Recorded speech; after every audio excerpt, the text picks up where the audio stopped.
አንድ ነገር በውስጤ ይመላለሳል። በውስጤ የሚመላለሰው ምንድነው? በጣም ጥሩ ቤተክርስቲያን አለ፣ በጣም እንዋደዳለን አይደል? ግን ደግሞ ባለፈው እንዳካፈልኳችሁ ከለን ከተማ ማለት በጣም ሰይጣን በስውር የሚሰራበት የእርሱ የገሃነም ደጅ ነው ብያችሁ ነበር። ታስታውሳላችሁ?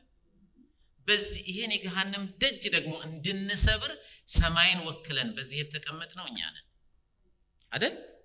በቃ በጣም የታወቁ ሰዎች እግዚአብሔር አላመጣም። ማንም የማያውቀንን እኛን የዚህን ስትሮንግ ሆልድ ሰብረው ወንጌልን አስፋፍተው ብዙዎችን ነፃ አውጥተው ቤተክርስቲያኔን በዚህ ቦታ መሰረታለሁ ሲል ጌታ ያስቀመጠው እኔን እናንተን ነው። ስለዚህ አንዳንድ ጊዜ ራሳችንን እናይና አይ በቃኛ ፕሮግራም ከማካሄድ ያለፈ ምንም ልናደርግ አንችልም ብለን እናስባለን። የሚያደርገው ግን እግዚአብሔር ነው። አሜን። ስለዚህ እኔ አሁን ምኞትህ ምንድነው ብትሉኝ ከመካከላችን ትላልቅ የእግዚአብሔር ሥራ የሚሰራባቸው ሰዎች እንዲነሱ ነው። ከየት? ከናንተ መሃል ገብታችኋል? እኛኑ ተጠቅሞ እግዚአብሔር ከተማውን በቃ ድብልቅልቁን ቢያወጣው ደስ ይለኛል። ቅድም ገናናው ስምህ በዚህ ከተማ ላይ በኃይል ይግነን እያለች ትጸልይ ነበር። የሰይጣን ሥራ በዚህ ከተማ የተሰበረ ይሁን ሃው በእኛ አገልግሎት። አሜን። ስለዚህ አሁን አንዳንድ ጊዜ እኔ እዚህ ላይ ለመስበክ ብቻ ነው የተፈለግኩት፣ ሰንዬ ፕሮግራም ለመምራት ብቻ ነው፣ ኃይልዬ በዚህ ከተማ የተፈለገው አምልኮውን ለመምራት ብቻ ነው፣ ሙሉ ቤተክርስቲያኑ ነው አይደለም። ዋና ዓላማው እንደ አካል ፈንክሽን እንድናደርግ ነው። እግዚአብሔር እጁ አድርጎ ሊጠቀምብን፣ እግሩ አድርጎ ወደ ሰዎች ሊሄድብን አይደለ? አፉ ሆነንለት ሊናገርብን። እግዚአብሔር አምላክ ማድረግ የሚፈልገውን ሁሉ ማድረግ የሚፈልገው አንድ ምስጢር ልንገራችሁ፣ በእናንተ ነው። የጥቂቱን ቀን ነገር የናቀ ማን ነው ይላል መጽሐፍ ቅዱስ። ይሄን የሚናገረው የእስራኤል ቤተ መቅደስ እንደገና እንደሚሰራ በሐጌና በዘካርያስ ሲናገር ነው። የጥቂቱን ቀን ዛሬ ጥቂት መሆናችንን ኢቭን በትራንስፖርት እንኳን ፕሮብሌም ምክንያት ዛሬ ብዙዎች ለመምጣት እንዳልቻሉ አውቃለሁ። መምጣት ያልቻለ በትራንስፖርት ምክንያትም የደወለልኝ ሰው ስላለ ማለት ነው። ስለዚህ የፈለገው ምንም እንኳን ጥቂቶች ብንሆን እግዚአብሔር አምላክ በ12 ሐዋርያት ዓለምን ከገለባበጠ በእኛ ከለምን መገልበጥ ይችላል። ይሄ እኔ እምነት ከልቤ ነው የምላችሁ። በጣም የምጸልይበት አሁን ሁሉን ነገር ሪጀክት አድርጌ እየጸለይኩበት እያሰብኩበት ያለው ነገር ስለ መንፈሳዊ አገልግሎታችን። ባለፈው ሳምንት ታስታውሱ እንደሆነ መንፈሳዊ ነገር ታውቁ ዘንድ ስለ መንፈሳዊ ነገር ታውቁ ዘንድ ወዳለሁ የሚል ቃል አካፍያችኋለሁ። ብዙ ጊዜ ስለ መንፈሳዊ ነገር የምናውቅ እየመሰለን ግን አናውቅም። ትላንትና እንዲያውም አንድ ቪዲዮ አግኝቼ ቅድም ለሰንዬና ለሙሌ ሳሳያቸው ነበረ። I am more gifted than God። ከእግዚአብሔር በላይ የተቀባሁ ነኝ የሚል ሰው መጥቷል። ሰዎችም አሜን ይላሉ። he's an apostle በራሱ አባባል አይደል? አስደምጫቸዋለሁ አይደል? ሙሌ ሰንዬ እዚህ ደረጃ የደረስነው ስለ መንፈሳዊ ነገር ስለማናውቅ ነው። አንድ ሃይኮ ክሪመር የሚባሉ ሰው ይሄን የመጽሐፍ ቅዱስ ክፍል ኮሜንት ሲያደርጉ ምን ብለዋል? ኡንኬንትነስ አለማወቅ ማለት ነው። ኡንኬንትነስ ኡበዲ ጋይስትስ ቨርኩንግ ስለ መንፈስ አሰራር ካላወቅን ነው የሚሉት። እፍነት ፍሬምደን ጋይስተን ቱ ኡንቶ ወይም ለሌሎች መናፍስቶች በራችንን ሁሉ ክፍት እንደማድረግ ነው። ስለዚህ መጽሐፍ ቅዱሳችንን ልናውቅ፣ ስለ መንፈሳዊ ነገር ልናውቅ። ባለፈው የወሰናት የቆሮንቶስ ቤተክርስቲያን ብዙ ጸጋ አለባት፣ ግን ስለ መንፈሳዊ ነገር ስለማያውቁ ሐዋርያ ጳውሎስ ስለ መንፈሳዊ ነገር ታውቁ ዘንድ እወዳለሁ አላቸው። የከለን ሰዎች ወይ ስለ መንፈሳዊ ነገር እንድናውቅ እወዳለሁ። እግዚአብሔር አምላካችን ስሙ ይባረክ። ስለዚህ ዛሬ ጸልየን አንደኛ ቆሮንቶስ ምዕራፍ 12ን ከ4 እስከ 6 እናነባለን። ርዕሳችን ሥላሴ በቤተክርስቲያን ውስጥ እንዴት እንደሚሰራ ማየት ነው። ከዚያ ጌታ ቢፈቅድ እኛም ብንኖር ስለ ጸጋ ስጦታዎችም ስለምኖችም እያነሳን እንሄዳለን። እዚህ ላይ የሥላሴ አሰራር በቤተክርስቲያን የሥላሴ አሰራር በቤተክርስቲያን ምን እንደሚመስል እናያለን። መጀመሪያ ቃሉን አንብቤ እንጸልያለን። የጸጋ ስጦታ አንደኛ ቆሮንቶስ ምዕራፍ 12 ከ4 እስከ 6 የጸጋ ስጦታ ልዩ ነው። መንፈስ ግን አንድ ነው። አገልግሎት ልዩ ልዩ ነው። ጌታም አንድ ነው። አሰራርም ልዩ ልዩ ነው። ሁሉም በሁሉ የሚያደርግ እግዚአብሔር ግን አንድ ነው። አንድ መንፈስ ቅዱስ፣ አንድ ጌታ ኢየሱስ፣ አንድ እግዚአብሔር አብ። በዚህ የመጽሐፍ ቅዱስ ክፍል አሁን ባነበብነው ማለት ነው የጸጋ ስጦታ ስንት ነው? እስቲ ልዩ ልዩ ነው በሉ። ልዩ ልዩ ነው ማለት ብዙ ነው ማለት ነው። ልዩ ልዩ ነው። መንፈስ ግን ስንት ነው? አንድ መንፈስ፣ አንድ መንፈስ። አገልግሎት ልዩ ልዩ ነው። የዝማሬ፣ የጸሎት፣ የስብከት አይደል?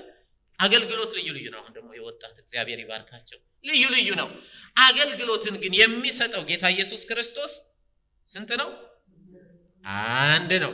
የሚገርመው ደግሞ አሰራርም ልዩ ልዩ ነው። እዚህ ላይ አሰራር ሲል ደንብ አውጥቶ ስለመስራት ምናምን እያልን ስንተረጉም ነበር። እግዚአብሔር ይቅር ይበለን። አሰራር የሚለው የእጅ ስራ ሌላ ነው፣ የእግር ስራ ሌላ ነው አይደል? የጆሮ ስራ ሌላ ነው፣ የአይን ስራ ሌላ ነው። ሁሉም ግን በአንድ ላይ ሆነው እንዲያገለግሉ የሚያደርጋቸው አንዱ እግዚአብሔር ነው። ምንድን ነው የሚለው? ሁሉም በሁሉ የሚሰራ ግን አይደል የሚለው? ሁሉም በሁሉ የሚያደርግ እግዚአብሔር ግን አንድ ነው። አብ፣ ወልድ፣ መንፈስ ቅዱስ። እሱ ከመንፈስ ቅዱስ ከወልድ ከአብ ስለጀመረው ስላሴ በቤተ ክርስቲያን ሲሰራ የሚሰራው በዚህ መልኩ ነው። ይሄ ፓተርን ነው። እንዲያውም ሲጨርስ ባለፈው እንዳየነው አንደኛ ቆሮንቶስ 14:37 ላይ ትዝ ይላችሁ እንደሆነ መንፈሳዊ ነኝ የሚል ነብይ ነኝ የሚል መጥቶ ይሄን ስርዓት የሚያፋልስ ከሆነ ነው የሚለው አይደል የሚለው አንደኛ ቆሮንቶስ ምዕራፍ 14 ቁጥር 37 ላይ ይሄ የእግዚአብሔር ትእዛዝ እንደሆነ ይወቅ ነው የሚለው። ትእዛዝ ነው፣ ማንም ሊቀይረው አይችልም። እስቲ ትእዛዝ ነው በሉ። እኔ አይደለም ያልኩት፣ ሐዋርያው ጳውሎስ ነው። በኋላም እናነባዋለን። እንደዚህ ይላል፣ በጌታ ስም አነባዋለሁ። አንደኛ ቆሮንቶስ ምዕራፍ 14 ቁጥር 37 ላይ ማንም ነብይ ወይም መንፈሳዊ የሆነ ቢመስለው ይህቺ የጻፍሁላችሁ ከምዕራፍ 12 እስከ ምዕራፍ 14 ስለ መንፈሳዊ ነገር ታውቁ ዘንድ እወዳለሁ ብዬ የጻፍሁላችሁ ነገር ነው የሚለው የጌታ ትእዛዝ እንደሆነ ይወቅ። ስለዚህ ከምዕራፍ 12 እስከ 14 ያለው የመንፈስ ቅዱስ አሰራር፣ የጸጋ ስጦታዎች አሰራር፣ የአገልግሎቶች አሰራር ጠቅላላ የእግዚአብሔር ሕግ ስለሆነ ማንም ሊሽረው አይችልም። ማንም የጸጋ ስጦታዎችን ስለሚሰጠው ለአገልግሎት ለሚሾመውና አገልግሎታችንን ፍሬያማ ስለሚያደርገው እግዚአብሔር ማለትም ስለ ስላሴ አሰራር በደንብ እንድንመለከት እፈልጋለሁ። ዛሬ መንፈስ ቅዱስ ሆይ በመካከላችን ስራ እያልን እንጸልያለን አይደል? መልካም ነው፣ እግዚአብሔር ይመስገን። መንፈስ ቅዱስ ሆይ በመካከላችን ስራ ማለት በእኔ ባስቀመጥከው ጸጋ እንዳገለግል እርዳኝ ማለት ነው። ጌታ ሆይ ለሰጠኸኝን አገልግሎት ታማኝ አድርግ ስል ጌታ ሆይ ታማኝ የምሆንበትን ጸጋ አብዛልኝ እያልኩ ነው ጌታ ኢየሱስን። ጌታ ሆይ የቤተ ክርስቲያናችን እግዚአብሔር አምላካችን የቤተ ክርስቲያናችንን አገልግሎት ጠቅላላ ውጤታማ አድርጋ ስንለው ደግሞ እግዚአብሔርን እየጠየቅን ነው። አንድ አምላክ ነው ግን አብ፣ ወልድ፣ መንፈስ ቅዱስ ስላሴን እዚሁ እናያለን። እንደዚሁም በዚህ ምዕራፍ ውስጥ ስለ ጸጋ ስጦታዎችና ስለ አገልግሎታቸው ከማብራራታችን በፊት ጳውሎስ የሚናገርበትን አውድ መረዳት ይኖርብናል። ሐዋርያው ጳውሎስ እዚህ ላይ ሲናገር ስለ አካል ነው የሚናገረው። ከቁጥር 12 ጀምሮ ስታዩት ስለ አካል ነው የሚናገረው አይደል? የሚገርማችሁ ከቁጥር 7 እስከ 11 ያለው ስለ ጸጋ ስጦታዎች ነው አይደል የሚናገረው? ስለ መንፈስ ቅዱስ ማለት ነው። ስለ መንፈስ ቅዱስ ከቁጥር እንደገና 12 ጀምሮ እስከ 24 ስትሄዱ የሚናገረው ስለ አካል፣ ስለ አሰራሩ፣ ስለ እጅ፣ ስለ እግር ነው አይደል? አይን አይደለሁም እንዳይል፣ ጆሮ አይደለሁም ምናምን እንደሚለው አይደል? እሱ የሚናገረው ስለ አገልግሎት ነው። እጅ ራሱ አገልግሎት አለው። ምን እያለ ነው? ስለ ክርስቶስ ነው። ቀጥሎ ከ25 ጀምሮ ደግሞ ሁሉም በሁሉ የሚያሰራ ማን ነው እያለ ነው? እግዚአብሔር ነው። የሚገርማችሁ ይሄን ካለ በኋላ ስለ ስላሴ ከተናገረ በኋላ የጸጋ ስጦታ ልዩ ልዩ ነው። ምንድን ናቸው ብላችሁ ሄዳችሁ ስታዩ ከቁጥር 7 እስከ 11 አብረው አገልግሎት ልዩ ልዩ ነው አይደል? ጌታ ግን አንድ ነው። ስለ አገልግሎት ትፈልጋላችሁ? እንግዲያውስ ከቁጥር 12 እስከ 24 አንብቡ። አሰራር ልዩ ልዩ ነው። ይዘረዝረዋል ሐዋርያው ቅዱስ ጳውሎስ። ሁሉም በሁሉ ነው የሚለው አይደለ? የሚያደርግ እግዚአብሔር ግን አንድ ነው። እንግዲያው እስከ ቁጥር 25 እስከ 36 ሐዋርያው ጳውሎስ እቺን ወስዶ ነው እንዳለ የሚዘረዝረው ምዕራፍ 12። እግዚአብሔር ይመስገን፣ አሜን። ስለዚህ ሐዋርያው ቅዱስ ጳውሎስ ስለ መንፈሳዊ አሰራር የሚያብራራው ስለ አካል በመናገር ስለ አካል አሰራር በማብራራት ነው። ስለ አካል አሰራር በማብራራት ነው። ወንድማችን ያሬድ ጥላሁን ምን ይላል? መጣም ቀረም የሚባል የአካል ክፍል የለም ብሎ አስተምሮናል አይደል? እኛ ውስጥ እንትና ነው ቪሽትሽ እንትና እንኳን የሚባል የለም። ሁላችንም ቪሽትሽ ነን። ሁላችንም ልናገለግል ተጠርተናል። በምን? በመንፈስ ቅዱስ ስጦታ። የሁላችንንም ስራ ኮኦርዲኔት አድርጎ ደግሞ እግዚአብሔር ፍሬያማ ያደርገዋል። በአካል ውስጥ ያሉት የአካሉ ክፍሎች በሚገባ እንዲሰሩ ጌታ በአካል ውስጥ የሰጣቸውን ስፍራና ስሙ በአካል ውስጥ ሰንዬ በሚገባ ጌታ የሰጣትን ጸጋ እንድትጠቀም፣ እኔ እንድጠቀም፣ ሙሌ እንድትጠቀም፣ እህት ማርታ እንድትጠቀም፣ ኮኪ እንድትጠቀም፣ ሁላችሁም እንድትጠቀሙ በአካል ውስጥ ያለን የአካል ክፍሎች በሚገባ እንዲሰሩና ጌታ በአካል ውስጥ የሰጣቸውን ስፍራ በውስጣቸው ያለው ህይወት ወሳኝ። እኔ በቤተ ክርስቲያን ውስጥ ጠቃሚ እንድሆን በእኔ ውስጥ ያለው ህይወት ታምሜ ሳለ መጥቼ ነበር እንዴ? ስልክ የደወላችሁ ጠይቁኝ። አልመጣም። ለምን? ታምሜ ያለው ማገልገል አልችልም።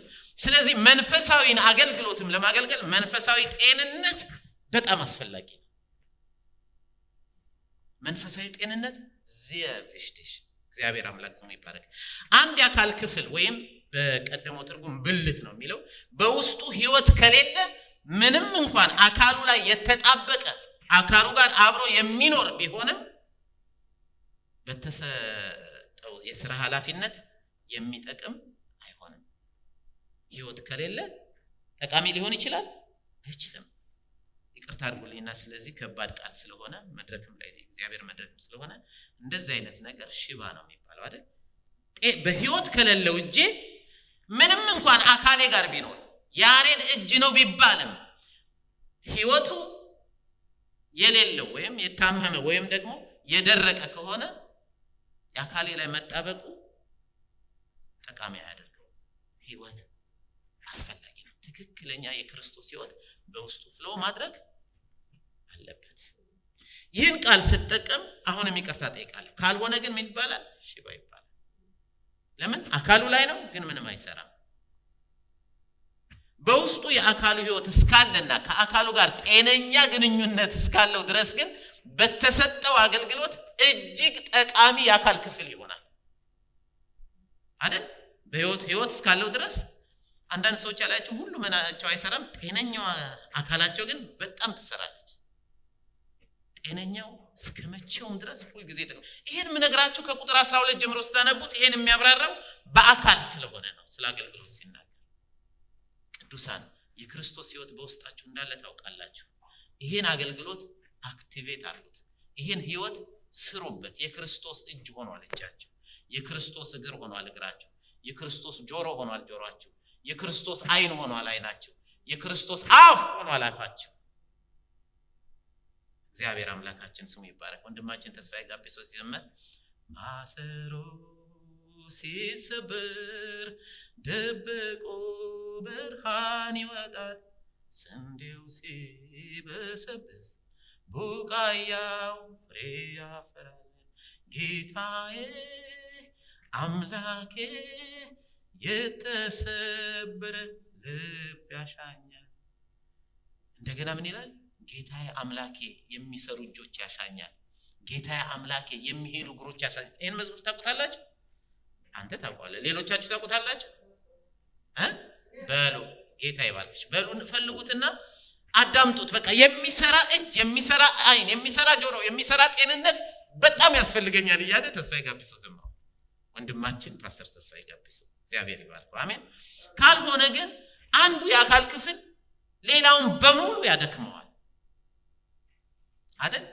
አንዳንድ ሰዎች ያላያቸውም እጃቸው ስለማይሰራ በእግራቸው የሚስሉ ቤተክርስቲያን እንደዛ እየሆነች ነው።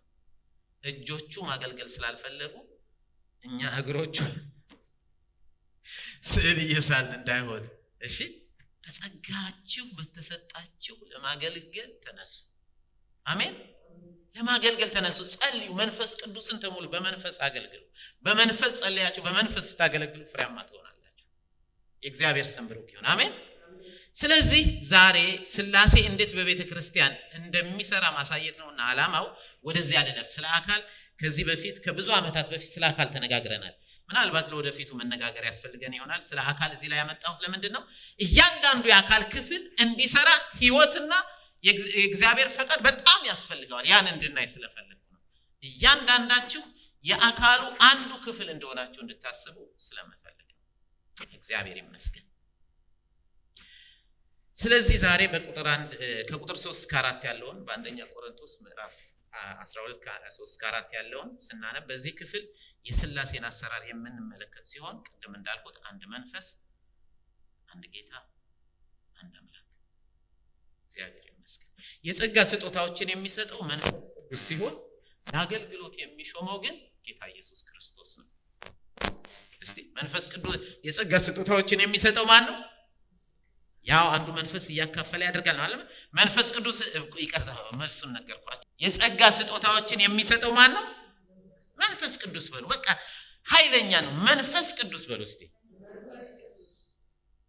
ለአገልግሎት የሚሾመው ማን ነው? ጌታ ኢየሱስ በሉ። አገልግሎት ሁሉንም ለአገልግሎት የሚሾመን ጌታ ኢየሱስ ነው። አሜን። እንደገና ደግሞ አገልግሎታችንን ኦርኬስትሬት አድርጎ በአንድ ላይ እንዲሰራና ውጤታማ እንዲሆን የሚያደርገው እግዚአብሔር አብ። አሜን። ይሄን ነው እየነገረን ያለው ባጭሩ። እንዲያው ከዚህ በላይ አይደለም፣ ያው መዘርዘር ስላለብኝ ነው። ላንብበው የጻፍኩትን። የጸጋ ስጦታዎችን የሚሰጠው መንፈስ ቅዱስ ሲሆን ለአገልግሎት የሚሾመው ግን ጌታ ኢየሱስ ክርስቶስ ነው ይላል። በመንፈስ የሚሆነውን የአገልጋዮቹን አገልግሎት ደግሞ አብሮ እንዲሰራና ፍሬን እንዲሰጥ በማድረግ የሚያሳድገው እግዚአብሔር አብ። ለጊዜው ይህን ማለት እንበልና ጠቅለል አድርገን ነው እንለፍ። የጸጋ ስጦታዎች የአካል ክፍል ሆኖ ማገልገል በአንድ ላይ ተያይዞ በጤንነት እንዲሰራ ማድረግ ነው ምናምን፣ እሱ ልለፈው። ስለ አካል የሚለው ቁጥር 4 እንየው። የጸጋ ስጦታ ልዩ ልዩ ነው። ይሄ የጸጋ ስጦታ ተብሎ እዚህ ላይ የተጻፈው በጀርመንኛው ግናደን ጋበን ይላል። ግናደን ጋበን የጸጋ ስጦታ። ግሪክኛው ካሪዝማታ ሰምታችሁ ሊሆን ይችላል። በብዙ ቁጥር ነው የሚናገረው። የጸጋ ስጦታዎች ለምን ልዩ ልዩ ነው ይላል አይደል? ልዩ ልዩ ከሆኑ ብዙዎች ናቸው አይደል? አንድ ነው እንዴ? የጸጋ ስጦታ ልዩ ልዩ በመሆናቸው ምክንያት ብዙ ናቸው። ካሪዝማታ የሚለው ያው ባለፈውም ስለ መንፈስ ቅዱስ ማስተማር ሲጀምር አንስቼው ነበር። ካሪዝማ ከሚለው ቃል የመጣ ሲሆን መንፈሳዊ አገልግሎትን፣ ይህን ስሙኝ፣ የጸጋ ስጦታ የሚባሉት መንፈሳዊ አገልግሎትን ለመፈጸም ችሎታንና ኃይልን በሰው ውስጥ ወይንም በአገልጋይ ውስጥ የሚያደርግና እንዲያገለግልም መነሳሳትን ወይም መፈለግን የሚሰጠው መንፈስ ቅዱስ ነው። እንደገና ደግመዋለሁ፣ በደንብ ስሙኝ። እንደዚህ ልበል፣ መንፈሳዊ አገልግሎትን ለመፈጸም፣ አጋንንትን ለማውጣት፣ ድንቅና ተአምራት ለማድረግ፣ ሽባ እንዲተረተር፣ አይነ ስውሩ እንዲበራ፣ የታመመው እንዲድን፣ ወይም ደግሞ ሌላ የጸሎት ጥያቄ ያለው ሁሉ የጸሎት ጥያቄው እንዲመለስ በጸሎታችሁ ውስጥ በአገልግሎታችሁ ውስጥ መንፈሳዊ አገልግሎትን ለመፈጸም ችሎታንና ኃይልን በሰው ውስጥ በአገልጋዩ ውስጥ በእናንተ ውስጥ የሚያደርገውና እንድታገለግሉም በማነሳሳት መፈለግን የማገልገል ፍላጎትን የሚሰጣችሁ መንፈስ ቅዱስ ነው። ለምሳሌ ለእህቴ ሰኒ ዛሬ በጸሎት በመዝሙር አገልግሎት ይሄን የመዝሙር አገልግሎት ችሎታውንም ለማገልገል መፈለጉንም የሚያስገባባት መንፈስ ቅዱስ ነው። ዘማሪ ያደረጋት ጌታ ኢየሱስ ነው። ከአካሉ ጋር ደግሞ ተጣምራ ፍሬያማ እንድትሆን የሚያደርጋት እግዚአብሔር አብ ነው እያለን ነው ያለው። እየተረዳችሁ ነው? ስለዚህ ሥላሴ እንዲህ ነው ቤተክርስቲያን ውስጥ የሚሰሩት።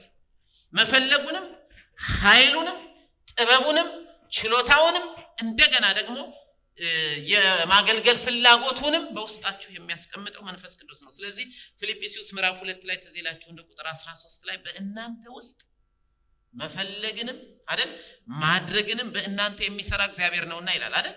መፈለጉን በቃ የማገልገል ፍላጎት ጌታ እንዲያነሳሳባችሁ በኢየሱስ ስም ይሆንላችሁ። የማገልገል ፍላጎት ማገልገል ፈልጋል። ለምን ሰማይ ስትሄዱ ይውላችሁ ካሰብነው ሰማይ ስትሄዱ ዋጋ ስለምትቀበሉ በሰማይ ዋጋችሁ ትልቅ ስለሆነ ስለዚህ መፈለግን ከውስጣችሁ እንደገና ደግሞ በውስጣችሁ ሆኖ ማድረግንም የሚሰራው እግዚአብሔር ነው። እንደ አንደኛ ቆሮንቶስ ምዕራፍ 12 ደግሞ መንፈስ ቅዱስ ነው። መንፈስ ቅዱስ እግዚአብሔር ነው። አሜን እግዚአብሔር ይመስገን። ስለዚህ በዚህ የጸጋ ስጦታችን በመስጠት መንፈስ ቅዱስ የመንፈስ ቅዱስን ሶቨሬኒቲ ወይም ደግሞ የበላይነት እንድናውቅና አማኞችም እግዚአብሔርን በማገልገል ህዝቡንም እንድንጠቅም ከተማውን እንድንጠቅም ክርስቶስን በመስጠት እንድንጠቅመው ለወደፊቱ እኮ ምናልባት ልክ ባለፈው ስናጠና እንዳየ ነው። ባለፈው ሙልዬ እንደነገረችን መዝሙር 107ን መዝሙር 25 ማቴዎስ 25ን ጠቅሳ ምንም ሳንል ሽባበል ሽባበር አይበንም ዘለለ ነው አይነ ስውር በራው እንግዲያው እዛ ቸርች እንሄድ እያሉ መምጣት የሚችሉት በመንፈስ ቅዱስ ማገልገል ስንችል። በጨዋነታችን ብዙዎች መጥተዋል እግዚአብሔር ይመስገን። ከዚያ ያለፈ ግን ከተማውን ሁሉ በአካባቢያችን ያሉትን ከተማዎች ሁሉ የሚጠራ የመንፈስ ቅዱስ ሥራ በቤተክርስቲያናችን መኖር አለበት። ባይገርማችሁ ሰንዬ ነሙሌ የቀድሞ የነበሩት ሊያውቁ ይችላሉ። በሴቨሬን ስትራሰ በነበረን የቤተክርስቲያን ውስጥ ነቆቂየም ታውቃላችሁ። ብዙዎች እንዲጸለይላቸው ይመጡ ነበር። እርግጠኛ ታስታውሳላችሁ። ኢቭን በኤድስ የተያዙ ሁሉ ተፈውሰዋል እኛ ቤተክርስቲያን ውስጥ። ይሄን አስታውሳለሁ። ብዙ ሰዎች ግን ቀስ በቀስ ራሳችን አበላሸን። አሁን ግን እግዚአብሔር እንደገና ብርሃን አብርቶልናል። እንነሳ። አሜን። በጣም ጥሩ ፍቅር ስላለን we have a good base now ያለን አይደል? በጣም ቆንጆ ቤዝ አለ። ስለዚህ ተነሱ ለማገልገል ልባችሁ እንዲነሳሳ መንፈስ ቅዱስም ይሄን በእናንተ ውስጥ እንዲያደርግ ጸልያለሁ። እግዚአብሔር የተመሰገነ ይሁን። ስለዚህ በዚህ ውስጥ የመንፈስ ቅዱስን ሶቨሬኒቲ ወይም የበላይነት እንድናውቅና አማኞችም እግዚአብሔርን በማገልገል ህዝቡንም እንድንጠቅም እግዚአብሔርንም እንደሚፈልግ አገልግለን ለማፍለፍ ጸጋውን ያብዛልን። በእኔ ውስጥ ሆነ በእያንዳንዳችን ውስጥ ያለው መንፈስ አንዱ የእግዚአብሔር መንፈስ ነው። አሜን። አንዱ የእግዚአብሔር መንፈስ ነው። በሰንዬ ውስጥ ያለውና በእኔ ውስጥ ያለው መንፈስ አንድ አይነት መንፈስ ብቻ አይደለም፣ አንድ መንፈስ ነው። አሜን። መንፈስ ቅዱስ ነው አይደል? እሷ ጋር ሲሆን የሰኒ መንፈስ፣ እኔ ጋር ሲሆን የአሬድ መንፈስ አይሆንም። ያው አንዱ መንፈስ ነው። ያ ነው የሚያከፋፍለን። አንድ አካል ውስጥ አንድ ህይወት እንዳለው ሁሉ ቤተክርስቲያንን እንደ አካል ካየናት አንድ ህይወት የሆነ መንፈስ ቅዱስ ነው ያለን። እሱ እንደወደደ እኔን እንደወደደ እናንተን ያንዳንዳችሁን መጠቀም ይፈልጋል። እግዚአብሔር አምላካችን ስሙ ይባረክ። አንዱ እግዚአብሔር በተጨማሪም ሁላችንም ውስጥ ያለው መንፈስ አንድ አይነት መንፈስ ብቻ ሳይሆን አንድ መንፈስ ነው። አንደኛ ቆሮንቶስ እዛው ላይ ወረድ ስንል እናገኘዋለን። አንደኛ ቆሮንቶስ 12:13 ላይ እንደዚህ ይላል፣ አይሁድ ብንሆን የግሪክ ሰዎች ብንሆን ባሪያዎችም ብንሆን ጨዋዎችም ብንሆን እኛ ሁላችን በሉ በአንድ መንፈስ አንድ አካል እንድንሆን ይላል ተጠምቀናል። አንድ መንፈስ ሁላችንም አንዱ መንፈስ ጠጥተናል። ሌላ ቦታ ላይ በአንድ መንፈስ ወደ አብ መግባት ሆኖልናል ይላል። እኔና ዳንኤል ውስጥ ያለው መንፈስ አንድ አይነት ሳይሆን ብቻ ሳይሆን አንድ ነው። ሶስትም ስንሆን ሄኖክንም ስንጨምር አንድ ነው። ያው አንዱ መንፈስ ቅዱስ ነው። ያ አንድ መንፈስ ደግሞ እኛን አካል ያደርገንና ምን ያደርገናል? ጌታ ኢየሱስ በሰጠን አገልግሎት ውስጥ ህይወታችን እንድናስተላልፍ አገልግሎት እንድናደርስ ይተከምተናል። እግዚአብሔር ይመስገን። አንድ መንፈስ ነው፣ እርሱ መንፈስ ቅዱስ ነው። ስለዚህ ወረድ ብለን እንደምንመለከተው መንፈስ ቅዱስ ምንም በሁላችንም ውስጥ ጸጋን የሚሰጥ ቢሆንም በሌላው ወንድምና በሌላው እህት ውስጥ የሚሰራው ያው አንዱ መንፈስ ቅዱስ ነው። ወረድ ልበል። ስለዚህ እንደወደደ ስጦታን እያካፈለ ይሰራብናል። እንደወደደ እስቲ እንደወደደ በሉ። ያው ኔክስት እናያለን። እንደወደደ እኔን በአንድ አገልግሎት ከወደደ በዛ አገልግሎት ነው መሆን የምችለው። ሙሉን በአንድ አገልግሎት ከፈለገው እሱ በፈለገው ቦታ ላይ ነው መሆን የሚችለው። እግዚአብሔር አምላካችን ስሙ ይባረክ። የጸጋ ስጦታዎች መንፈስ ቅዱስ እንደወደደ ቤተክርስቲያን ውስጥ የሚያደርጋቸው ናቸው። አንድ ነገር ግን ልናውቅ ያስፈልጋል። እነዚህ የጸጋ ስጦታዎች በሰው ጥረት በሰው ስጦታ የምንቀበላቸው አይደሉም። በሰው ጥረት የሚገኙ በሰው ስጦታም የምንቀበላቸው ስጦታዎች አይደሉም። እግዚአብሔር እጅ ነህ ካለኝ የሆነ ነብይ መጥቶ እግር ሊያደርገኝ ይችላል እንዴ? እንደው እጅ ጾም ጸሎት ይዞ ወይም እግር መረገጥ አማረኝ ያሬድ ከባድ ነው ብሎ የኔ እግር ሰለቸኝ ቢልና እጅ ካልሆንኩ ቢል የፈለገውን ያህል ጾም ጸሎት ቢይዝ እግሬ እጅ ሆኖ ያድራል። ስለዚህ አንዳንድ ጊዜ እግዚአብሔር ካስቀመጠን ቦታ በሚፈልገን ስፍራ ላይ ካልተገኘን ልክ እግሬ እንደሚጸልየው ማለት ነው። እጅ አርገኝ አትሆንም፣ እጅ አርገኝ አትሆንም፣ እጅ አርገኝ አርፈ ተቀመጥ መንፈስ ቅዱስ። ወችማኒ ምን ይላል? እግዚአብሔር ያስቀመጠብህ በአካል ውስጥ የሰጠህን ስፍራ ማወቅ ሰከንድ ሰልቬሽን ነው፣ ሁለተኛ መዳን ነው። ምክንያቱም እግር ጭንቅላት ካልሆንኩ ብሎ ሲያስቸግር ካገኛችሁት በቃ ምን ይደረግ? መቼም እግር እዚህ ላይ ያለው ሰውዬ በአውቶቡስ ሲሄድ ብታገኙ ምን ትላለህ? ካርቶን ፊልም ላይ እንኳን ራሱ ይከብዳል እንኳን። ስለዚህ ቅዱሳን እግዚአብሔር የት ላይ ነው ያስቀመጠኝ ብላችሁ ያን ስፍራ ካወቃችሁ እሱም በኋላ እናየዋለን ለማገልገል ተነሱ።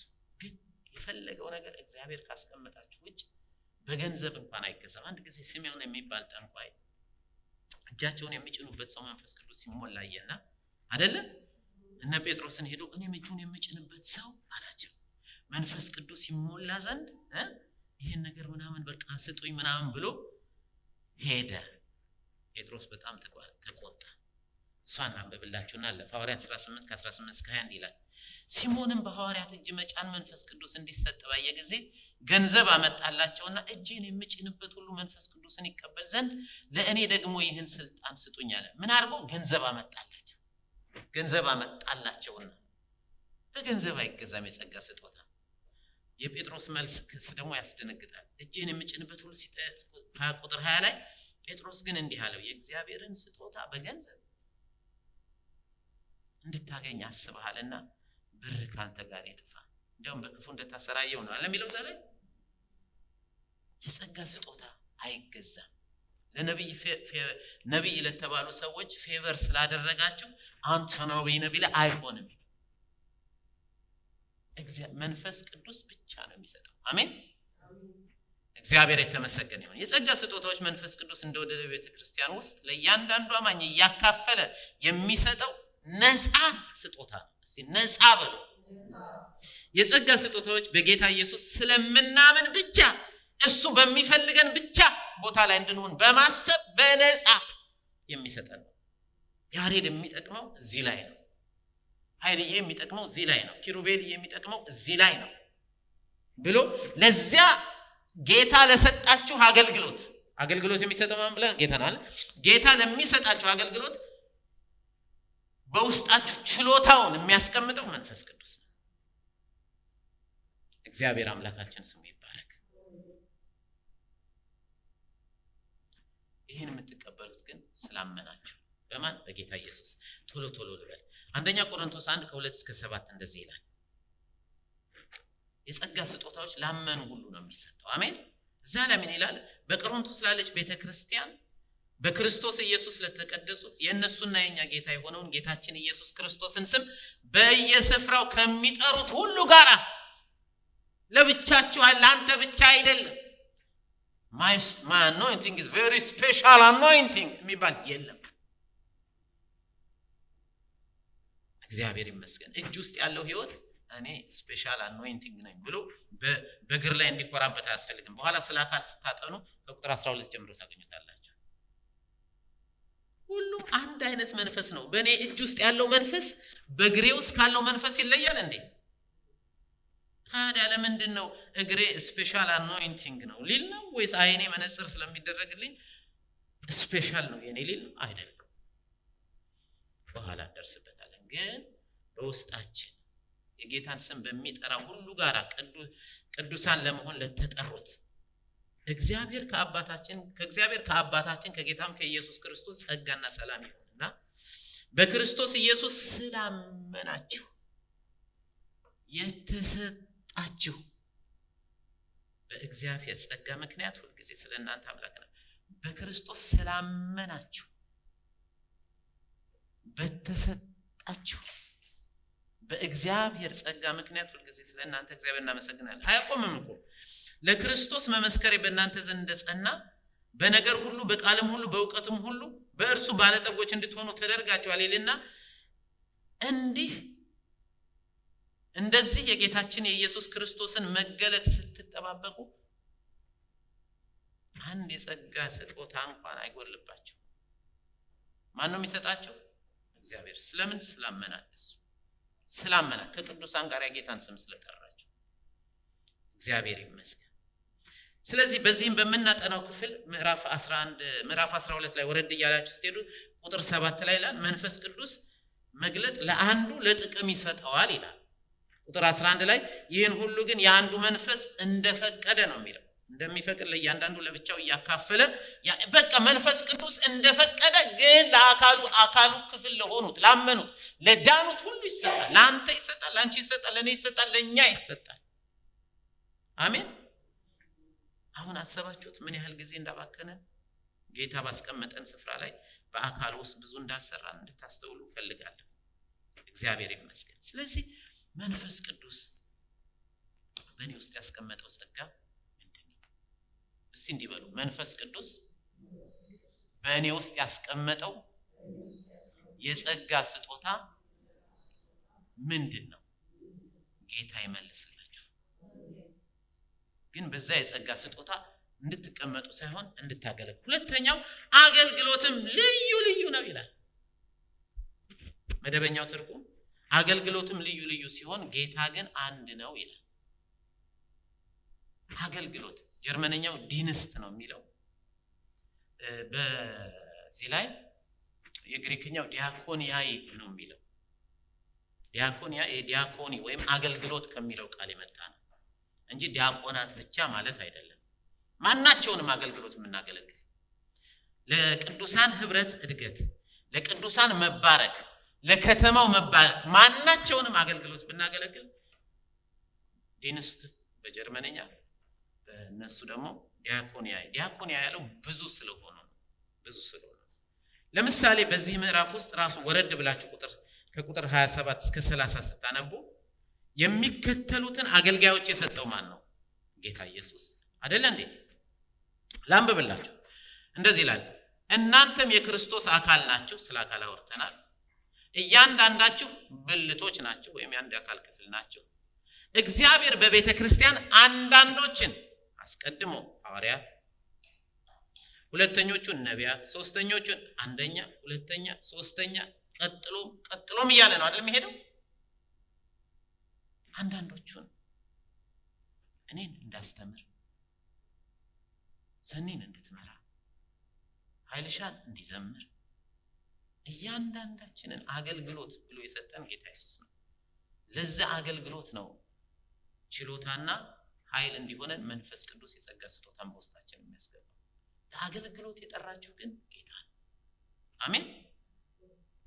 ከዛ በኋላ አገልግሎቶቹን ይዘረዝራል። ስለ አገልግሎቶቹ ስለምንደርስበት ጊዜ አልወስድም። ግን አንድ ነገር እንድታስተውሉ ፈልጋለሁ። ለአገልግሎት የሚሾማችሁ ጌታ ኢየሱስ ነው። ኤፌሶን ምዕራፍ 4 ላይ ሄዳችሁ ስታነበቡ ከቁጥር 7 እስከ 11 ምን ይላል? ወደ ላይ ባረገ ጊዜ ምርኮን ማረከ፣ ስጦታንም ለቤተ ክርስቲያን ሰጠ ብሎ አሁን ያልኳችሁን ይዘረዝራል።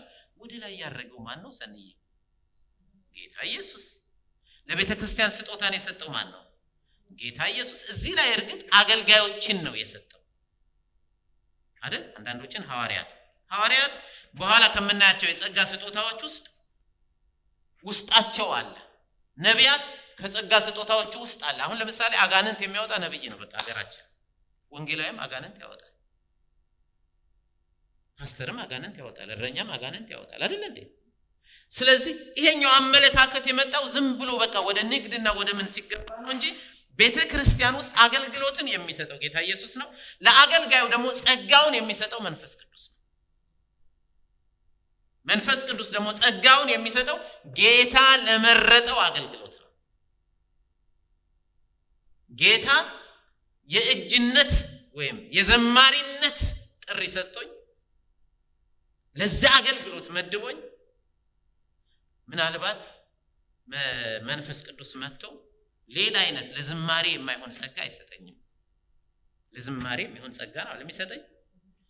ወይም ደግሞ ቤተክርስቲያን ውስጥ ትንቢትን እንድናገር ጌታ ኢየሱስ ነብይ ቢያደርገኝ መንፈስ ቅዱስ መጥቶ የእርዳታ አገልግሎት ውስጥ የሚሰጥ ጸጋ ያስቀምጥብኝ ማለት የትንቢትን መንፈስ ነው ውስጥ የሚሞላው።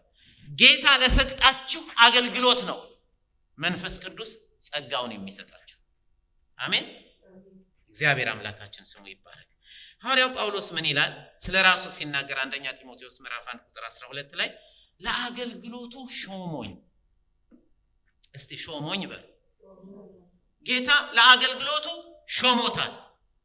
የሚገርመው ደግሞ ታማኝ አርጎ ቆጥሮኝ ይላል። ጌታ ለሾማችሁ አገልግሎት ለሰጣችሁ አገልግሎት ብታምኑም ባታምኑም ታማኝ አርጎ ቆጥሯችኋል። ይሄን አገልግሎት አስቴር ትወጣዋለች ብሎ ነው የሚሰጥሽ እና በቃ ተማምኖብሻል። እሙዬ ጌታ ለሰጠሽ ጸጋ ተማምኖብሻል። ሁላችሁ እኛንን አልታመን ያልነው ለሰጠን ጸጋ አልታመን ያልነው አስተውላችሁታል። ለአገልግሎቱ ሾመኛል እንዴት ታማኝ አርጎ ስለቆጠረኝ ይልና ሐዋርያው ጳውሎስ ኃይልን የሰጠኝን ክርስቶስ ኢየሱስን ጌታችንን አመሰግናለሁ። ሐዋርያው ጳውሎስ ማን ሾመ? ክርስቶስ ኢየሱስ። እንዴት? ታማኝ አርጎ ስለቆጠረኝ። ጌታ ታማኝ አርጎ እንደቆጠራችሁ ታውቃላችሁ። ጀሪዬ ታማኝ አርጎ እንደቆጠረች ታውቂያለሽ? ቆጥሮሻል አይደል? ጆኒዬ ቆጥሮሃል፣ ቆጥሮናል፣ ኮክዬ ቆጥሮናል። እኔ ሰሞኑን ማስረየት በቀደም ለታ እኔ አላቅም ሰሞኑን ከማጠናው ቃል የተነሳ እንደሆነ አላቅም ከመንፈሳዊ ነገር በላይ መስማት አልፈልግም። በጣም ልቤን የወሰደው እኛ ቤተክርስቲያን ውስጥ መንፈስ ቅዱስ ሲሰራ ማየት ነው አልኳት። ጌታ ይመስገን አለችኝና ቡና መታስቀመጠችልኝ። በጣም ሰራ ነበር። የቡናው ማንኪያ እንደዚህ ወጥቶ ላማስልበት ማለት ነው። ይገርምሻል ብዬ ስል ማንኪያውን ነካሁትና ኮምፒውተሬ ቡና በቡና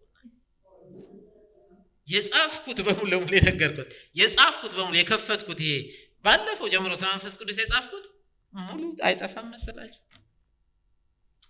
ሰይጣን ደስ አይበለው፣ ጌታ ይገስጸው። አሜን። ቁጭ አልኩና ስጽፍ አደርኩ። እግዚአብሔር ይመስገን። እግዚአብሔር መልካም ነው። ለሰጠን አገልግሎት ታማኝ መሆን። እኔ ግን አሁን በቃ ባለፈው ነው ያልኳችሁ። አሁን እጄ በቃ የምህረቱን ምናምን የሚል ሰብኬ ልምጣ ብል ችግር ነው የሚመጣው። ለምን? ጌታ ላመነኝ ነገር ታማኝ መሆን አለብኝ። ይቅርታ አለ።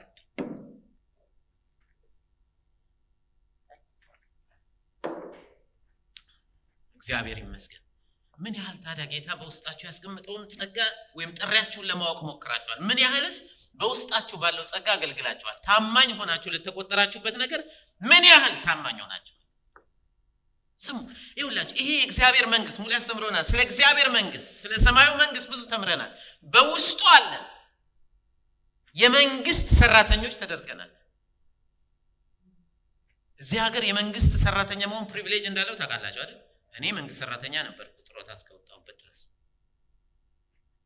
የመንግስት ሰራተኛ መሆን ማለት መንግስት ከእናንተ የሚጠብቀው ማድረግ አለባችሁ። እናንተ የእግዚአብሔር መንግስት ሰራተኞች ናቸው። ይሄን ያላርጅታሉ እንዳትሉኝ እንጂ። ስለዚህ ታማኝ ተደርጋችሁ ተቆጥራችኋል። አገልግሎቱን የሰጣችሁ ማን ነው? ጌታ ኢየሱስ። እግዚአብሔር ይመስገን። የማያገለግሉ ወንድሞች የጻፍኩትን ላምበው። እሺ፣ የማያገለግሉ ወንድሞችና እህቶች መንፈስ ቅዱስ በሰጣቸው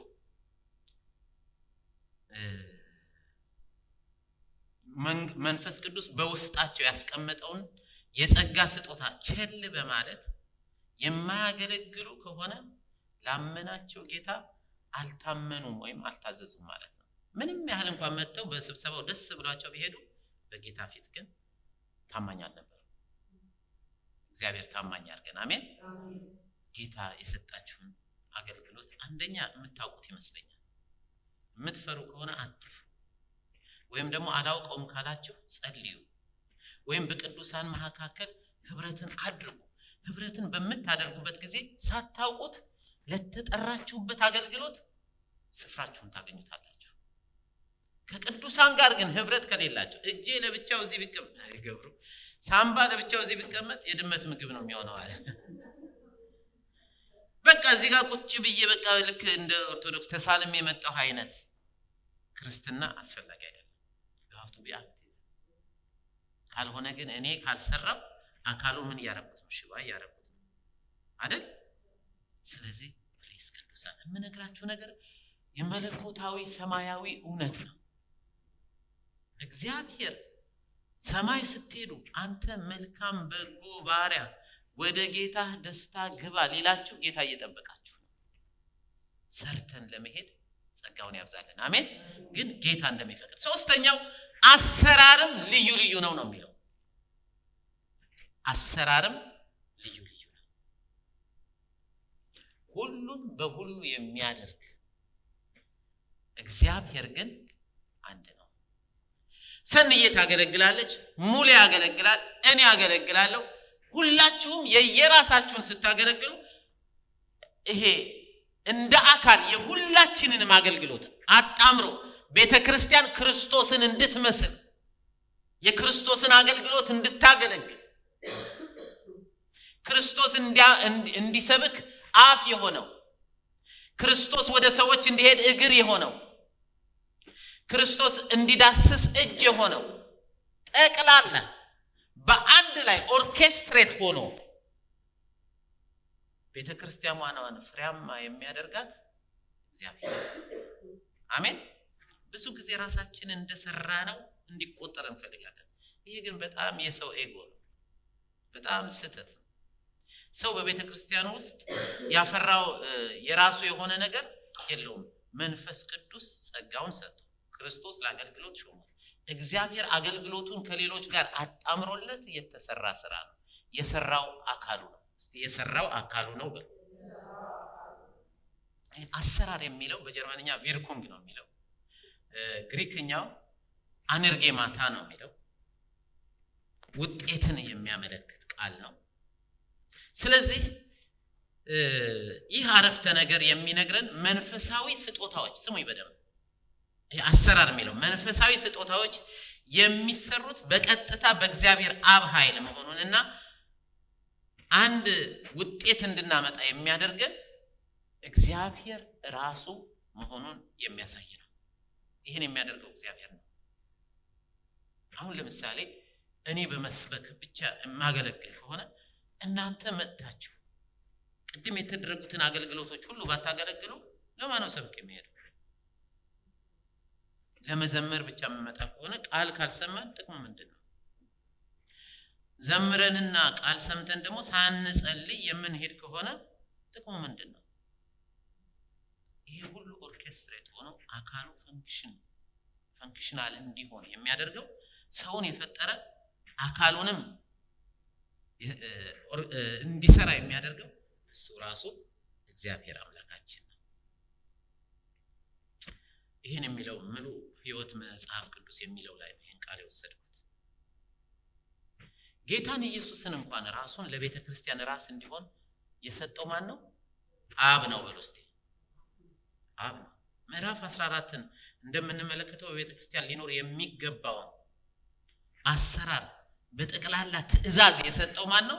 አብ ነው አይደል? ቅድም ያልነው ማለት ነው። ይሄ አንደኛ ቆሮንቶስ ምዕራፍ 14 ቁጥር 37 ላይ ያለው ማንም ነብይ ወይም መንፈሳዊ የሆነ ቢመስለው ነው አይደል የሚለው። ይህችን የጻፉላችሁን ይህች የጻፉላችሁ የጌታ ትእዛዝ እንደሆነች ይወቅ ይላል። እግዚአብሔር ነው ያዘዘው። እንደዚህ ፈንክሽን እንድናደርግ። አሜን። እንዲያውም ስለ አካል ሲናገር እኮ አንዳንድ የማይታዩ አሉ አይደል? አሁን ሩቴንና ማህሌትዬን አይተናቸው እናውቃለን። ታች ናቸው፣ ይደክማሉ። ግን አዝ አካል እንደ አካል ፈንክሽን እንድንሆን የእግዚአብሔር በሰጣቸው ጸጋና በስፍራቸው ሆነው እየተጉ ነው ያሉት። ልቤን አይታችሁ ታውቃላችሁ? ልብ የሚታይ ቢሆን ያሳዝናል። ግን ልብ ውስጥ ሆኖ የሚሰራው ያ የማይታየው ነው አይደል? የሚታየውማ በቃ ይኸውና። እንዲያውም ዛሬ አማረብኝ ፎቶ አንሳኝ ብዬው ስነሳ ነበር። ልብ ፎቶ አይነሳም። ልብ ፎቶ ይነሳል እንዴ? አይነሳም። ጌታ በሾመን አገልግሎት ላይ መንፈስ ቅዱስ ስጦታንና ኃይልን በመስጠት እንድናገለግል ያደርገናል። የእያንዳንዳችን አገልግሎት ግን በአንድ ላይ ተያይዞ እንዲሰራ በማድረግ ኦርኬስትሬት በማድረግ አካላዊ ስርዓቱን ጠብቆ ፍሬ እንዲያፈራ የሚያደርገው ደግሞ እግዚአብሔር ነው እያለን ነው። እግዚአብሔር ነው። እንዲያውም እዛው አንደኛ ቆሮንቶስ 12 ላይ ቁጥር 25 ነው አይደል ያልኳችሁ ጀምሮ ስለ እግዚአብሔር ነው የሚናገረው። እንደዚህ ይላል፣ ክብር ያላቸውን ብልቶች ከቁጥር 23 ከአካል ብዙ ብልቶች ያልከበሩ ሆነው የሚመስሉን በሚበዛ ክብር እናለብሳቸዋለን። አሁን የተናገርኩት ነው። ይሄ ደግሞ ሌላ ነው። በምናፍርባቸው ብልቶቻችን ክብር ይጨመርላቸዋል። ክብር ያላቸው ብልቶቻችን ግን ይህ አያስፈልጋቸውም ይልና፣ ነገር ግን ብልቶች እርስ በርሳቸው በሉ፣ በትክክል በሉ ይተሳሰቡ ዘንድ፣ ወይም በትክክል እንዲያያዙ ማለት ነው። በትክክል ይተሳሰቡ ዘንድ እንጂ በአካል መለያየት እንዳይሆን ለጎደለው ብልት የሚበልጥ ክብር እየሰጠ እግዚአብሔር አካልን አገጣጠመው። ከዚህ ጀምሮ ያለው ደግሞ እግዚአብሔር አብ የሚሰራው ነው የሚናገረው። እኔን ከሙሌ ጋር አስማምቶ፣ ሙሌን ከሰንዬ ጋር አስማምቶ፣ ሰንዬን ከሰይፍሽ ጋር አስማምቶ፣ ሰይፍሽን ከኃይልዬ ጋር አስማምቶ፣ እንደዚሁም ሌሎቻችሁ የጸሎት አገልጋዮች ሰንዬን ከሃንዬ ጋር አስማምቶ እያንዳንዳችንን አንድ ላይ ሰፍቶ የያዘ እግዚአብሔር ነው። አሜን። ስለዚህ እኮ ነው እኔና እናንተ ልንለያይ፣ እናንተና እኔ ልንለያይ በፍጹም አንችልም። እንደው ነውረኛ እንኳን ቢሆን ስለኔ ትደነግጣላችሁ። መታችሁ ያሬድዬ ቢዞማ አስቱዳስ በጀርመንኛ እንኳን አትሉኝም። አረተው ያሬድ እንደው ምን ነካ ነው የምትሉኝ? ለምን? ስለምታስቡልኝ። እንድንተሳሰብ አድርጎ አሳስሮናል እግዚአብሔር አምላካችን። እኛ እንደ አካል ተነስተን ለማገልገል ብቁ የሆነ መሰረት ጥለናል። ይኸውም ፍቅራችን አይደል ሙሌ? እግዚአብሔር ይመስገን። የጌታ እራትን እንውሰድ ስለው ሙሌ ቆይ ላይ ነበር። ያቆይ ነው የጌታ እራት ብዙ ጊዜ ብያለሁ፣ ግን አሁን ገብቶኛል። ሳንስማማ ብንወስደው አንደኛ ቆሮንቶስ ምዕራፍ 10 ማጣማማችን። አሁን ግን ስንወስደው በደስታ ለምን እንዋደዳለን? እኔ አላውቅም፣ እኔ ወዳችኋለሁ። እግዚአብሔር አምላክ ስሙ ይባል። በእውነቴን ነው የምላችሁ። እኔ ክፉ እንዲነግራችሁ አልፈልግም። ጥያቄዎቻችሁ እንዲመለሱ እፈልጋለሁ። ለምን? የአካላችሁ ክፍል ሆኛለሁ። እግዚአብሔር የተመሰገነ ይሁን። አንድ ሰው አንድ የአካል ክፍል በመሆኑ ምክንያት በቤተ ክርስቲያን ውስጥ ራሱን ችሎ ሙሉ አካል የሆነ ማንም ሰው የለም። አለ እንዴ? ሁላችንም የአካል ክፍል ነው። ኖባዲ ኢዝ ሱፐርስታር ቤተ ክርስቲያን ውስጥ። ይሄ በ21ኛው ክፍለ ዘመን ከ20ኛው ክፍለ ዘመን መጨረሻ ጀምሮ እኛ ራሳችን የፈጠርነው። እያንዳንዳችን የክርስቶስ ማለትም የቤተ ክርስቲያን ማለትም የአካሉ አንድ የአካል ክፍል ነን እንጂ እኔ ሙሉ አካል ነኝ የሚል ወይም ኢየሱስ የሆነ ማንም የለም። ቅድም ያልኳቸው ሰውዬ እኔ ከእግዚአብሔር በላይ ጊፍትድ ነኝ ያለው ሰውዬ እሱ አፖስትሉ የሚከተሉት ሰዎች ናቸው ያሳዘኑኝ። ይህ ሲሆን እርስ በርሳችን እንድንያያዝ አገልግሎታችንን የሚደጋገፍና የተያያዘ እንዲሆን በማድረግ መንፈስ ቅዱስ በእያንዳንዳችን ውስጥ ያስቀመጠውን ጸጋ ተጠቅመን ጌታ ለሾመን አገልግሎት ብቁ እንድንሆን የሚያደርገን እግዚአብሔር ነው። አሜን። እግዚአብሔር ነው። ስለዚህ በእኛ የሚጠበቀው ሰውነታችንን መስዋዕት አድርገን አሳልፈን መስጠት ብቻ ነው። ሰውነታችንን መስጠት ሲባል ወገኖች ሆይ ጊዜያችንን መስጠትን ይጠይቃል። አይመስላችሁም? ስንቶቻችንን በሰበብ የተሳሰር ነው። አበት ሰበባችን ብዛቱ ወገኖች ሆይ ሰበብ ስንቱን አስሮታል። ስንቱን አይደል? የሰበብ ገመድ ብዛቱ ከእግዚአብሔር በላይ የሆነ ነገር አስቀድሞ ሰበብ። ይሄ ማለት ዛሬ በትራንስፖርት ምክንያት የቀሩትን እያንቋሸሽ ባለ አድካሚ እንደሆነ አውቃለሁ። በተለይ ልጅ ለሚይዝ በጣም አድካሚ አሰልቺ፣ ብዙ ተሞልቶ እጅግ ተጠቅጥቋል። እንግዲህ ጌታ ይመስገን ከሰኞ ጀምሮ ባቡር እንደገና መስራቱን ይቀጥላል። ስለዚህ እንደዚህ ይላል ሮሜ 12 1 ላይ ስለ አገልግሎት ሲናገር፣ በነገራችን ላይ ሮሜ 12 ከዚህኛው ጋር በጣም ተመሳሳይ ነው ከአንደኛ ቆሮንቶስ 12 ጋር ስለ ጸጋ ስጦታዎች፣ ስለ አገልግሎት ስጦታዎች ነው ዓለም የሚናገረው። እዚህ ላይ ግን አገልግሎትህ ምንድነው ሄኖክዬ ብትባል እንደዚህ ይላል። እንግዲህ ወንድሞች ሆይ ሰውነታችሁን እግዚአብሔርን ደስ የሚያሰኝና ሕያው ቅዱስም መስዋዕት አድርጋችሁ ታቀርቡ ዘንድ በእግዚአብሔር ርኅራኄ ለምናችኋለሁ። እርሱም ለአእምሮ የሚመች ምናችሁ ነው? አገልግሎታችሁ ነው። በቃ የኔ አገልግሎት ምንድነው? ራሴን ለእግዚአብሔር መስዋዕት አድርጌ ማቅረብ። ልክ ሐዋርያው ቅዱስ ጳውሎስ በገላትያ 2:20 ላይ እንዳለው እኔ ሕያው ሆኜ አልኖርም፣ ክርስቶስ በእኔ ይኖራል። ክርስቶስ እኔን ተጠቅሞ ያድርግ ማለት ነው። እንዲያውም እኮ እኛ እግዚአብሔር ይመስገን ጤነኛ ነን። የሚያስፈልገንን እግዚአብሔር ሰጥቶናል። በቃ ሰበብ ጥሩ አይደለም። ራሳችንን ለእግዚአብሔር እናቅርብ። እንግዲህ ከሁሉ አስቀድሞ ትልቅ ኃላፊነት አለብን። እርሱም በሰላም ማሰሪያ የመንፈስን አንድነት በፍቅር ጠብቀን በፍቅር በመመላለስ የአካሉ ማለትም የቤተ ክርስቲያን አገልግሎት የክርስቶስን አገልግሎት እንዲመስል ኃላፊነት አለብን። እስቲ ኃላፊነት አለብኝ በሉ። ባንዳፍ በቃ ባንዳፍ ብያቸዋለሁ። ኃላፊነት አለብን። እግዚአብሔር ይመስገን። ባንዳፍ ኃላፊነት አለብን። ዛሬ ይህን ቪዲዮ የሚከታተሉት ሁሉ ኃላፊነት አለብን። መንፈስ ቅዱስ ጸጋ አስቀምጦባችኋል። ጌታ ለአገልግሎት ሾማችኋል። እግዚአብሔር አምላክ የእናንተን አገልግሎት አያይዞ ክርስቶስን የሚመስል ቤተክርስቲያን በከተማው ለመመስረትና የገሃነም ደጆችን ማፈራረስ ይፈልጋል። ኃላፊነት አለብን። ኃላፊነት አለብን። አንደኛ ጴጥሮስ እየጨረስኩ ነው። አንደኛ ጴጥሮስ ምዕራፍ 4 ላይ ከ10 እስከ 11 እንደዚህ ይላል። ልዩ ልዩ የእግዚአብሔር ጸጋ ደጋግ መጋቢዎች እንደመሆናችሁ እያንዳንዳችሁ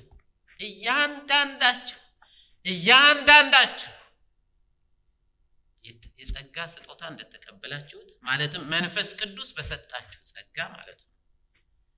የጸጋ ስጦታ እንደተቀበላችሁ መጠን በዚያው ጸጋ በተሰጣችሁት በሌላ ሳይሆን በዚያው ጸጋ እርስ በርሳችሁ አገልግሉ። ማንም ሰው የሚናገር ቢሆን እንደ እግዚአብሔር ቃል ይናገር፣ የሚያገለግልም ቢሆን እግዚአብሔር በሚሰጠኝ ኃይል ነው ብሎ ያገልግል፣ በእኔ ነው ብሎ ሳይሆን ማለት ነው።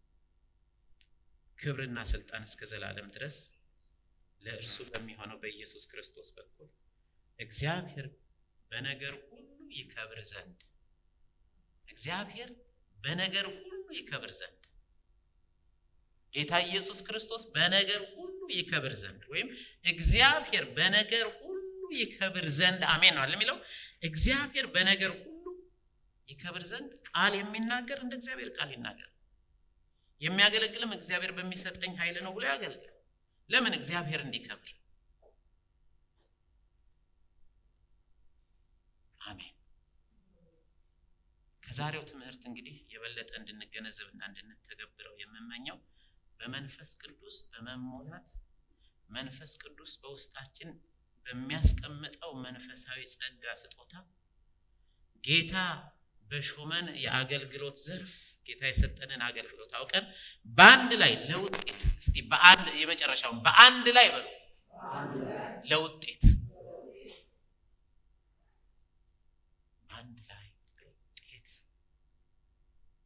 ለመስራት ራሳችንን እንድንሰጥ ጌታ ይነገረን። ከዚያ የተቀረው የእግዚአብሔር ስራ ነው። ይህ ሲሆን ምንም ያክል የከተማው መንፈስ ኃይለኛ ቢሆን፣